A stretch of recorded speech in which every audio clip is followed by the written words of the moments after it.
गांव में रहने वाले सुरेश के घर एक दिन एक चमत्कारी संत आए। सुरेश ने पूरे मन से उनकी सेवा की, उनका बहुत ख्याल रखा। उसकी भक्ति और सेवा से संत प्रसन्न हो गए।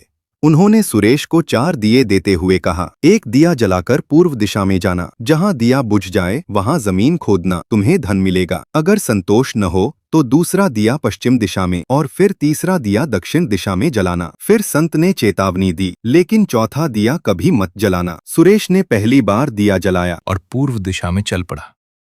कुछ दूर जाकर दिया बुझ गया। जमीन खोदी, चांदी के सिक्के मिले। वह खुश हुआ लेकिन संतुष्ट नहीं। दूसरे दिए से उसे सोने की मोहरें मिली, तीसरे दिए से हीरे मोती और रत्नों की पेटियां। अब सुरेश के पास सब कुछ था, फिर भी मन बोला, जब 3 दिशाओं में इतना मिला है तो चौथी दिशा में इससे भी ज्यादा होगा। उसने संत की चेतावनी भूलकर चौथा दिया जला दिया। दिया बुझा, सामने एक विशाल महल था।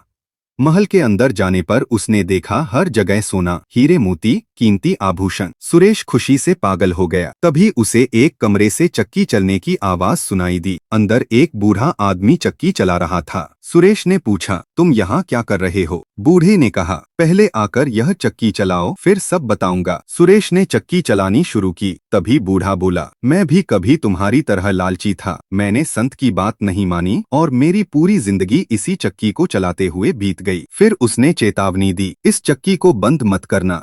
अगर चक्की रुकी तो महल गिर जाएगा और तुम इसके नीचे दबकर मर जाओगे। यह सुनकर सुरेश डर गया।